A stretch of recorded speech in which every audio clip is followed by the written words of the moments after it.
दोस्तों, आप सभी का स्वागत है अपना और हमारा YouTube channel PK study zone में। आज हम लोग इस वीडियो में 20 के दांत जो है, जिसके लेखक कौन है, नलिन बिलोचन शर्मा, सेकेंड चैप्टर है उसका क्वेश्चन आंसर हम लोग इस वीडियो में करेंगे बिहार मैट्रिक परीक्षा 2020 के लिए, जो कि बहुत ही महत्वपूर्ण रहने वाला है। इसका ऑब्जेक्टिव हम लोग पिछली वीडियो में कर चुके हैं और पाठ परिचय, लेखक परिचय भी हो गया है। अब हम लोग इस वीडियो में क्वेश्चन आंसर को करेंगे। फर्स्ट क्वेश्चन है हमारे पास, कहानी के शीर्षक की सार्थकता स्पष्ट कीजिए। यानी कहानी के शीर्षक की जो सार्थकता है उसको स्पष्ट करना है।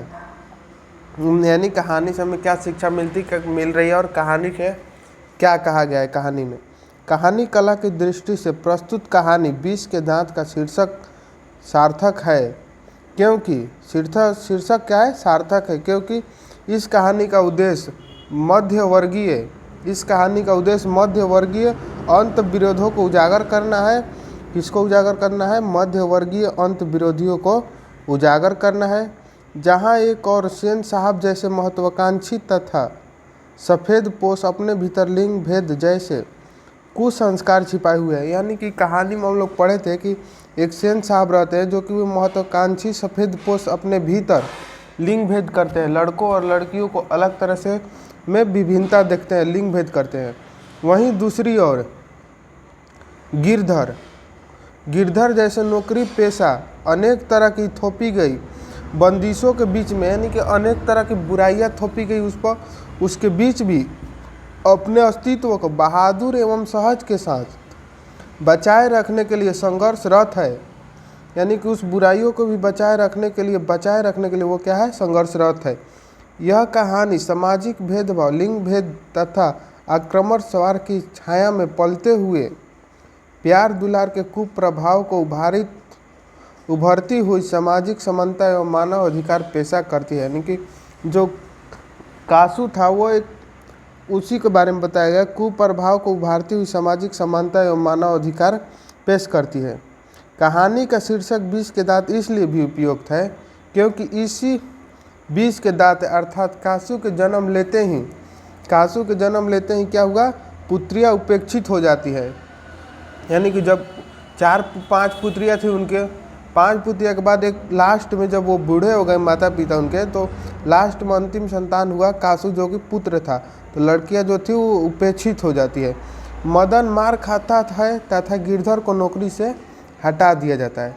यानी कि मदन मार खाता है तो क्या कर, उसके पापा जो है गिरसेन साहब, वो गिरधर को नौकरी से निकाल देते हैं। आइए अब नेक्स्ट क्वेश्चन को देखते हैं। फर्स्ट क्वेश्चन का आप स्क्रीनशॉट लेकर नोट डाउन कर सकते हैं या अपनी भाषा में भी अगर कहानी पढ़े समझे तो लिख सकते हैं। आइए नेक्स्ट क्वेश्चन देखते हैं। क्वेश्चन नंबर सेकंड कह रहा है, सेन साहब के परिवार में बच्चों को पालन पोषण में किए जा रहे लिंग आधारित भेदभाव का अपने शब्दों में वर्णन कीजिए। यानी जो सेन साहब के परिवार में बच्चों में जो लिंग भेदभाव हुआ था, लड़कों के लिए अलग नियम, लड़कियों के लिए, उसके बारे में अपने शब्दों में वर्णन करना है। तो आइए हम लोग देखते हैं। सेन साहब के परिवार में लड़कियों तथा लड़कों के पालन पोषण के अलग अलग नियम थे। यानी सेन साहब के जो लड़का था उसके लिए अलग नियम था और जो 5 पुत्रियाँ थी उसके लिए अलग नियम था। 5 लड़कियों के लिए अलग नियम थे। दूसरी तरह की शिक्षा थी, यानी कि कासू के लिए अलग शिक्षा थी और जो सेन साहब की पुत्रियाँ थी उनके लिए अलग। और खोखा जो कासू उसका दूसरा नाम था, जो कि पुत्र था, उसके लिए अलग, क्योंकि वह बुढ़ापे की आंखों का तारा था। यानी वो आखिरी उम्मीद था, आखिरी बुढ़ापे का आंखों का तारा था। लड़कियों को अलग ढंग की सीख दी जाती थी। उनके खेलने कूदने तथा बोलने पर पाबंदी था। यानी कि लड़कियां जो थी वह खेल भी नहीं करती थी, कूद भी नहीं सकती थी, बोल भी नहीं सकती। बोलना भी है तो बिना अनुमति के नहीं बोलना है। वह बिना आदेश के घर से बाहर नहीं निकल सकती थी। वह घर में कठपुतलियों की तरह रहती थी और जो उनके माता पिता थे उनको इस बात पर बहुत गर्व था। जबकि खोखा बुढ़ापे के संतान होने के कारण जीवन के नियम का अपवाद था, के साथ साथ घर के नियमों का भी अपवाद था। यानी कि जीवन के नियम का तो अपवाद था ही, घर के नियम का भी अपवाद था। उस पर किसी भी प्रकार का पाबंदी या दबदबा नहीं था, उसको फुल आज़ादी मिला हुआ था। उसकी हरकत पर सेन साहब का कहना था कि उसे तो इंजीनियर होना है, इसीलिए वह अभी से कुछ ना कुछ जानकारियाँ लेना चाहता है। घर में लिंग भेद ऐसा ही था, यानी कि वो कुछ भी अगर गाड़ी तोड़ दिया है, कुछ खोल दिया, फोड़ दिया, तो अब भी कुछ नहीं, क्योंकि उसको इंजीनियर बनना है, सीख रहा है, कोई बात नहीं, उसको बात को टाल दिया जाता था।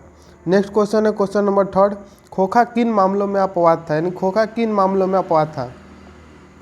आइए देखते हैं आंसर। सेन साहब को 5 पुत्रियाँ थी, यानी सेन साहब की कितनी पुत्री थी, तो सेन साहब के 5 पुत्रियाँ थी। पुत्र उन्हें कोई उम्मीद नहीं था, यानी कि सेन साहब को पुत्र का कोई उम्मीद नहीं था।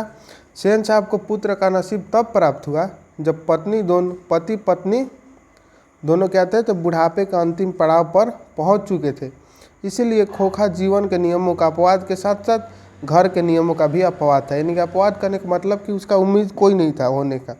जब पति पत्नी बूढ़े हो, जो अंतिम उम्मीद था, इसीलिए वो जीवन के अपवाद था। नेक्स्ट और आखिरी क्वेश्चन है हमारा, सेन दंपति खोखा में कैसी संभावनाएं देखते थे और उन संभावनाओं के लिए उन्होंने उसकी कैसी शिक्षा तय थी, यानी कि सेन दंपति जो थे खोखा में कैसी संभावना देखते थे, उन संभावनाओं के लिए उन्होंने कैसी शिक्षा तय की थी। तो सेन दंपति जो थे खोखा में इंजीनियर बनने की संभावना, सेन दंपति मतलब उसके पिताजी, क्योंकि वह उनका आखिरी बेटा था। आखिरी बेटा क्या है, एक ही बेटा था।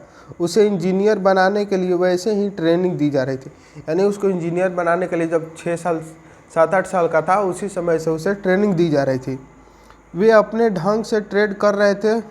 उसकी शिक्षा की व्यवस्था ये की गई थी कि कोई कारखाने का बढ़ई, यानी कि जो कारपेंटर बढ़ई होता है, उस मिस्त्री को 2 घंटे आकर उसके साथ ठोक पीट किया करे, यानी कि अभी से ही जो कारपेंटर बढ़ई होता है वो 1-2 घंटे के लिए उनके घर आता था और ठोक पीट करता था और कासू को यानी खोखा को कुछ न कुछ सिखाता था, ताकि उसकी अंगुलियां अभी से ही औजार से वाकिफ़ हो जाए, यानी कि अभी से उसका उंगलियां जो है वो औजार पर वाकिफ़ हो जाएं।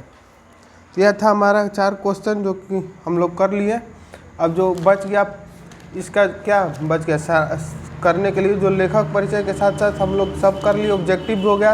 अगर ऑब्जेक्टिव का वीडियो नहीं देखे हैं तो आप हमारे चैनल पे जाकर देख सकते हैं।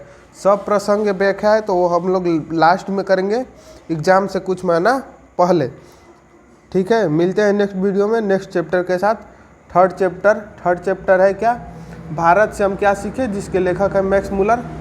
उस चैप्टर का अब हम लोग अगली वीडियो में करेंगे। तब तक के लिए जय हिंद,